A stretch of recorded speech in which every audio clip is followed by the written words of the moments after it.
That can't be right. Oh, it turns out if you actually turn it sideways, you get the same result. The Jets still suck whether you read it straightforward or you turn it upside down. NFL Week 11, a lot of games on this schedule that are probably going to be 45-42.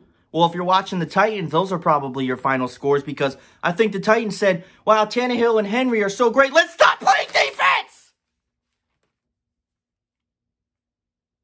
No defense this whole year. No defense. Titans scores be like Titans scored 48, but they lost 48, and the other team scored 50. Unacceptable conditions. Unacceptable conditions. We're going to go over some of the games here. Just remember that regardless of what happens on your Thanksgiving, don't be thankful for the NFC East because every team that's in that division sucks. NFL Week 11 preview and predictions. Let's talk about it. You know, it's funny. We go into this week with some rematches. Some rematches from games from last year's playoffs. Some rematches from games that were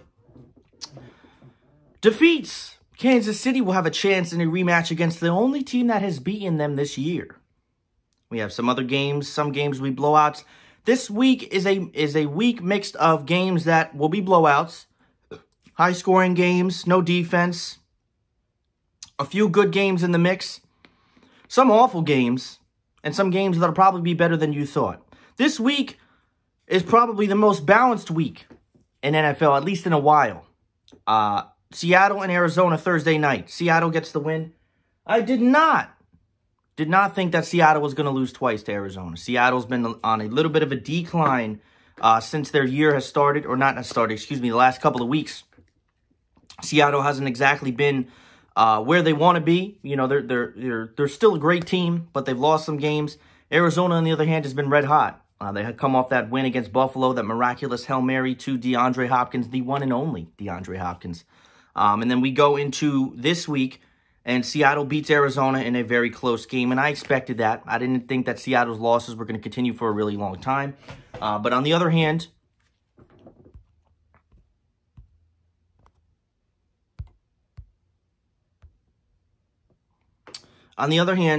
we talk about some games this week that'll probably be awful, some that will be good, and a little bit of everything in between.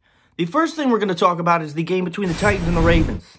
These last teams, two met in the playoffs of the AFC Divisional last year. Me being the Titans fan that I am, man, was that a culture shock that night. That night was a great night in this household. Yes, it was a great night in this household. The Titans went into that game against, on paper, the best team in the league, the Baltimore Ravens, who were 14-2 last year. And they said that we had no chance. We had no chance to beat the Ravens. It was going to be domination. The Titans are good, but they're not Baltimore Ravens good. And we went into Baltimore and we beat the living hell out of them en route to the next week, which was a game against Kansas City, which we fell up short in the championship game. However, the Titans and Ravens are pretty much vastly different from last year. The Ravens don't exactly have the presence and the aurora of excitement that we're used to seeing from them that they've had last year. They're still a very good team. The Titans, on the other hand, are vastly different. Their defense is nowhere near what it was against Baltimore. Their defense has significantly regressed since last year. Their offense has been, honestly, been pretty good for the most part, but their defense has been terrible. Going into this game, the Ravens have had a pretty solid defense, not perfect. They've been good enough. On paper, the Ravens are the better team, but the Ravens also this year have struggled a little bit against teams. They're coming off of a loss to New England that should have been a dominating performance, but it was not. It was not a dominating performance. Who would you pick going into this game? I think this is one of the tougher ones to pick. I think on paper, from a non-biased standpoint, a lot of people will lean towards Baltimore, and I think that that's kind of where you have to go. My heart says the Titans because I think that we need to get it going. I could see either team winning this game. But for purposes in terms of defense, I would go with this. You know, I might have to come back to you on this one because this is a really tough one. A lot of people said Baltimore, some said Tennessee. It's tough because both teams are coming off of a loss, and honest to God, I don't think that this is as easy of a decision to pick as a lot of other games may be on this schedule. So for me, it's kind of hard to pick this one.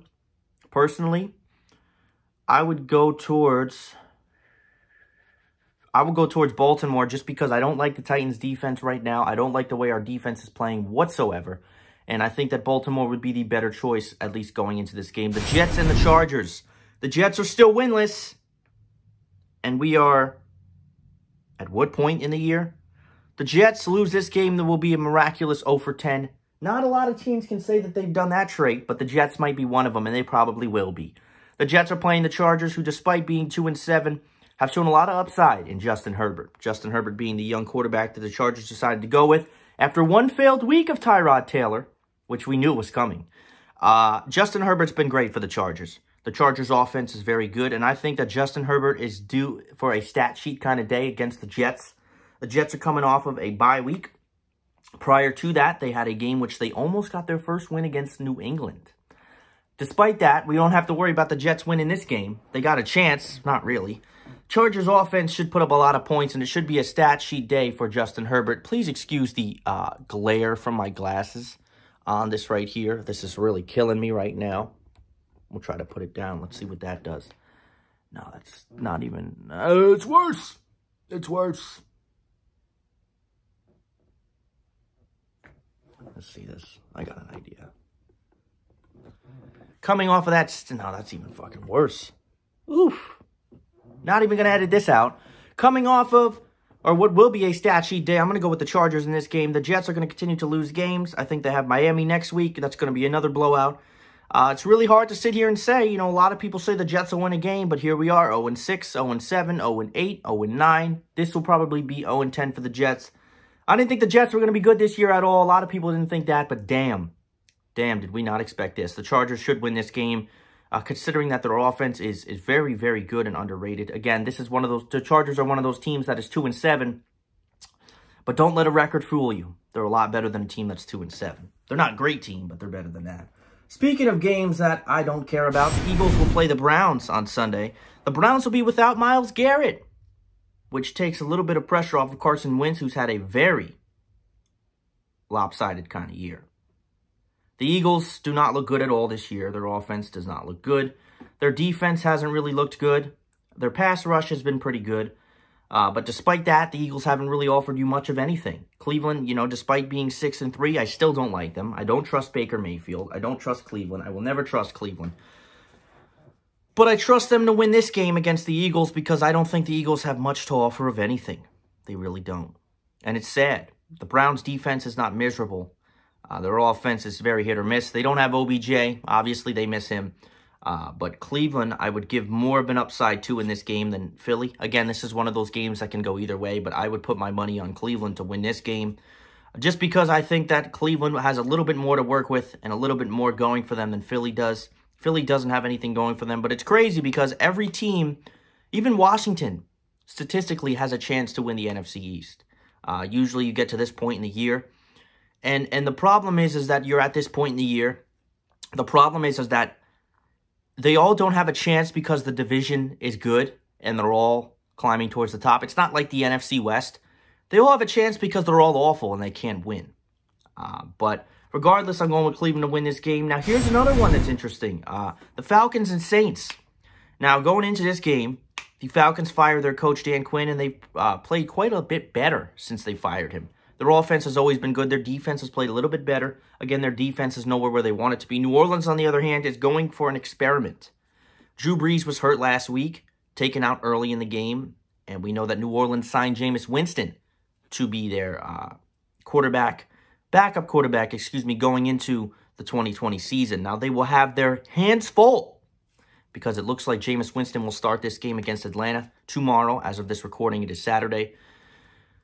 What do you see going into this game? You know, I looked at New Orleans' schedule for the next couple of weeks. We don't know exactly how long we expect for Drew Brees to be out. Obviously, the Saints will go absolutely nowhere without Drew Brees. But the Saints are very fortunate because they don't really have a schedule that's very difficult in terms of where they're going with Jameis Winston. So if we assume that Jameis Winston is the quarterback for 3-4 weeks, they could go an easy 2-2, and I think that they would take that. I don't trust Jameis Winston as a quarterback on any team. He has more to work with on the Saints team.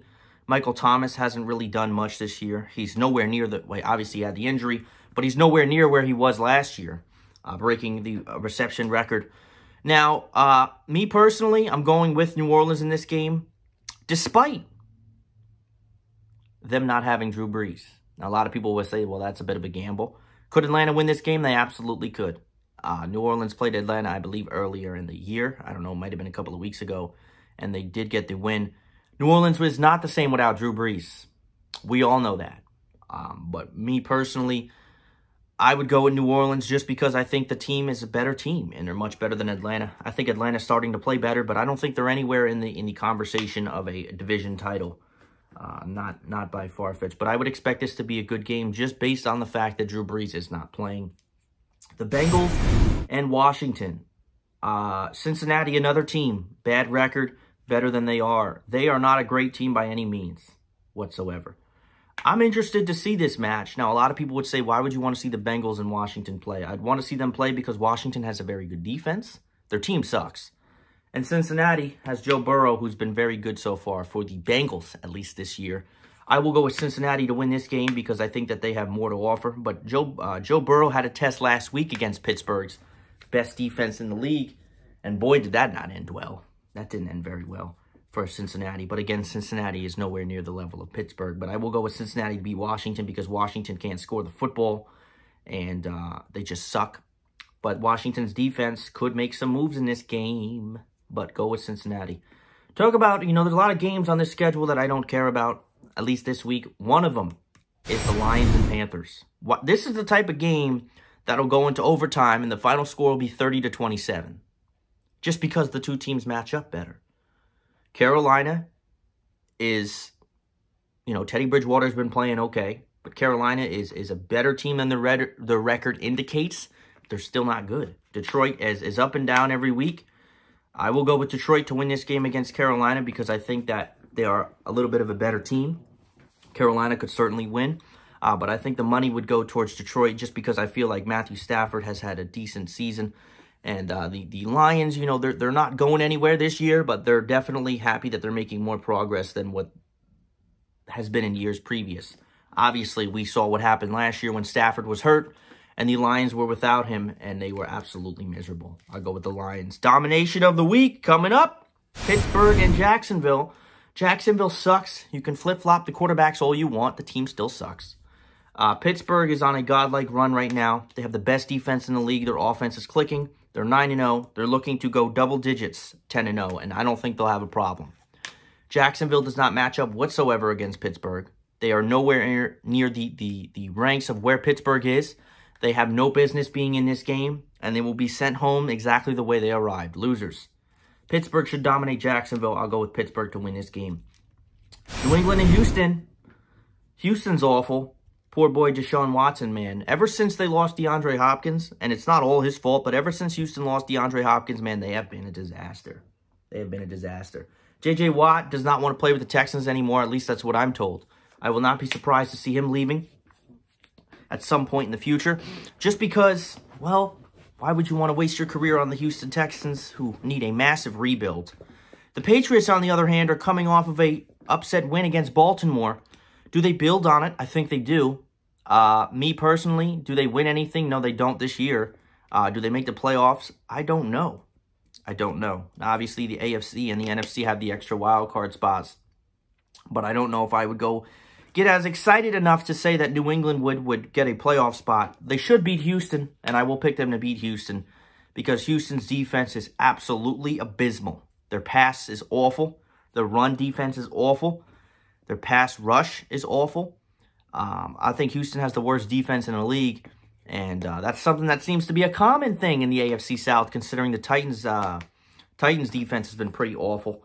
But New England should get this. This could be a game for Cam Newton to really break out. I would say that if Cam Newton's due for a big game, it's this Sunday against Houston, and I'm definitely going to go with New England to get this win. Blowout alert. Time for another one. Miami and Denver. Drew Lock is coming off of an abysmal game of 4 interceptions against the Las Vegas Raiders. And if you thought that was bad, wait till he meets Miami's defense tomorrow. The Dolphins are probably going to rip right through the Broncos. It's crazy, I never thought you would say that the Dolphins are actually competing for the division. Do they win the division? I don't know. The Dolphins are really hot right now. They're one of the teams that is really hot. I don't know if I put them in the category to say that they would win the division. They definitely have a chance.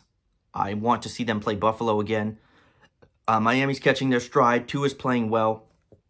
Denver's probably going to get eaten alive in this game. Let's go with Miami to get the win. Packers and Colts. Aaron Rodgers is on a mission this year, and it's probably going to continue. I know the Colts have a good pass defense. They're coming off of a dominating win on defense, that is, against the Tennessee Titans in Thursday Night Football last week. They've had quite a few days off. The Colts have had an up-and-down year. For the most part, they've been decent. Phillip Rivers is maybe not performing exactly how everybody would like Phillip Rivers to be performing. But despite all that, well, nothing despite all that, the Green Bay is still going to win this game. The Colts have a tough time against really good teams, and this is their test. If the Colts want to make a statement on in the NFL, it would be to dominate Green Bay. But that ain't going to happen. Dallas and Minnesota. Let's go with Minnesota to win. They got more going for them. Dallas is terrible. Minnesota, we Dallas alive. Some people are saying Dallas, and I don't know why. Kansas City and Vegas. Kansas City lost to Vegas earlier in the year, but they won't again. Vegas is playing good, but Kansas City is going to get them back. Kansas City is going to win this game. In the final game of the week, maybe the best game of the week, the LA Rams and the Tampa Bay Buccaneers. Tampa Bay, on and off all year long. The LA Rams are a much better team than people think. This is the game of the week to watch, folks. And I hate Monday Night Football. Rams and Buccaneers, who do you pick? I go with Tampa Bay because I don't trust the Rams to score as much as Tampa Bay does, but I love their defense, and I think that Tampa Bay is going to have a tough time on defense, or excuse me, on offense in this game. But I go with the Tampa Bay to win. NFL Week 11 preview and predictions. How are you?